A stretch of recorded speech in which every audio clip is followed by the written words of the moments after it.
اس دور میں ایک انسان بابل کا بادشاہ بن گیا تھا جو بہت بے رحم ظالم بادشاہ تھا۔ اس نے اپنی سلطنت میں رہنے والے سارے لوگوں کو اپنا غلام بنا لیا تھا، اور اب اس کی نظریں فلسطین کے علاقے یعنی شام پر تھیں جہاں یہودی آباد تھے۔ وہ چاہتا تھا کہ میں جلد سے جلد شام اور فلسطین کے علاقوں کو بھی فتح کر کے انہیں اپنی سلطنت میں شامل کر لوں اور سارے یہودیوں کو اپنا غلام بنا لوں۔ جبکہ دوستو وہیں یروشلم شام میں رہنے والے یہودی اپنے دین کے سیدھے راستے پر بھٹک کر غلط راستے پر چل پڑے تھے۔ شراب اور زنا کرنا عام ہو چکا تھا۔ حد تو یہ ہو گئی کہ جب ان کے پاس اللہ کی طرف سے کوئی پیغمبر ان کی ہدایت کے لیے بھیجا جاتا تو وہ اس پیغمبر کی بات ماننے کے بجائے انہیں ہی قتل کر دیا کرتے تھے۔ اللہ اکبر کبیرہ۔ یہودیوں کی انہی نافرمانیوں کی وجہ سے بابل کا ظالم بادشاہ بخت نصر، جسے بائبل میں نیبوکڈ نظر کہہ کر پکارا گیا ہے، یہودیوں پر عذاب بن کر نازل ہوا، اور اس نے یروشلم پر حملہ کر کے لاکھوں یہودیوں کو قتل کر ڈالا اور ہیکل سلیمانی کی ایک اینٹ سلامت نہ چھوڑی، اور ان کا مقدس اور بابرکت سمجھا جانے والا تابوت سکینہ اور لاکھوں کی تعداد میں یہودیوں کو بھیڑ بکریوں کی طرح زنجیروں میں جکڑ کر قیدی بنا کر بابل لے گیا، اور وہاں بابل میں اس نے ایک شہر آباد کیا جہاں ان یہودیوں کو قید کیا گیا تھا، جس کا نام اس نے تل ابیب رکھا تھا، اور آج یہودیوں نے اسرائیل میں اپنے ایک شہر کا نام تل ابیب اسی قید، اسی اسیری کی یاد میں رکھا ہے۔ مگر دوستو وقت گزرتا گیا اور یہودیوں کی یہ اسیری، یہ قید تقریباً 80 سال تک رہی، اور ادھر فارس کے بادشاہ سائرس دی گریٹ یعنی حضرت ذوالقرنین علیہ السلام نے بابل کی طرف اپنا رخ کیا، جہاں پر ظالم بادشاہ بخت نصر کی موت کے بعد اس کا بیٹا اگلا بادشاہ بن چکا تھا۔ لیکن بخت نصر کا بیٹا ایک عیاش قسم کا انسان تھا، اور بخت نصر کے بیٹے کو سائرس کی بڑھتی ہوئی طاقت کا ذرہ برابر بھی احساس نہیں ہوا۔ بابل کے بادشاہ کے بہت سے قریبی لوگوں نے اسے سمجھایا کہ تم ان غلط کاموں سے باز آ جاؤ، اپنی سلطنت میں رہنے والے لوگوں پر ظلم نہ کرو، لیکن وہ ٹھہرا ایک عیاش قسم کا بادشاہ۔ اور دوستو طاقت کا جو نشہ ہے وہ اچھوں کو اندھا کر دیتا ہے۔ آخر وہ وقت آ ہی گیا جب سائرس دا گریٹ حضرت ذوالقرنین علیہ السلام نے بابل کے دروازے پر دستک دی۔ حضرت ذوالقرنین علیہ السلام کے بابل کے گھیراؤ کے بعد بخت نصر کے بیٹے کو یہ لگتا تھا کہ سائرس اس کے شہر کو فتح نہیں کر پائے گا،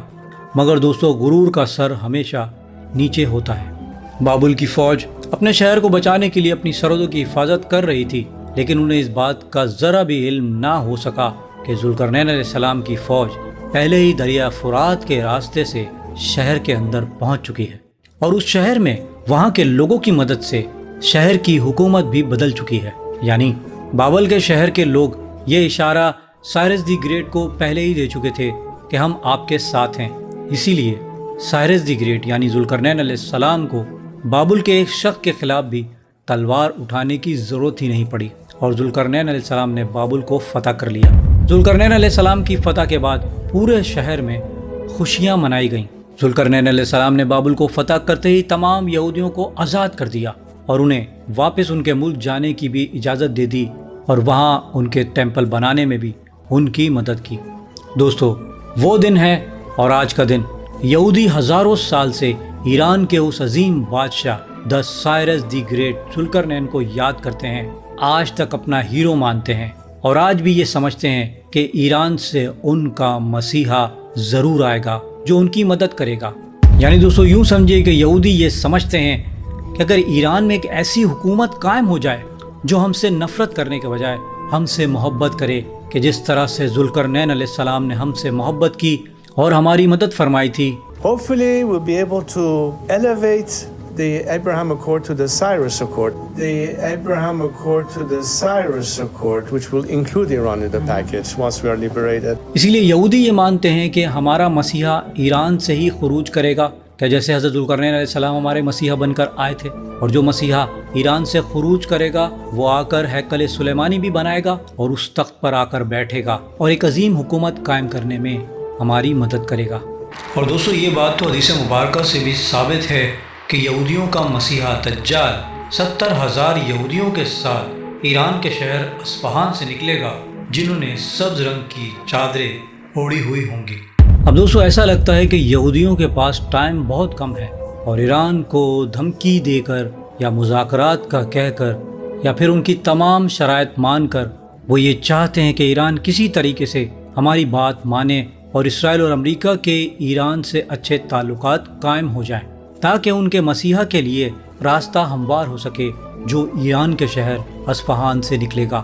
اللہ سبحانہ و تعالیٰ سے دعا ہے کہ ہمیں یہود و نصارہ کے مکر و فریب سے محفوظ فرمائے، آمین۔ دوستو امید کرتا ہوں میری ویڈیو سے آپ کی معلومات میں اضافہ ہوا ہوگا اور کچھ نیا جاننے کو ملا ہوگا۔ اگر میری ویڈیو آپ کو اچھی لگی تو اسے لائک اور شیئر کرنا نہ بھولیے گا، اور مزید ایسی ویڈیوز کے لیے میرے اس چینل کو سبسکرائب کر لیجیے۔ اب میں ملوں گا آپ کو ایک ایسی انفارمیٹیو ویڈیو کے ساتھ، تب تک کے لیے اللہ حافظ۔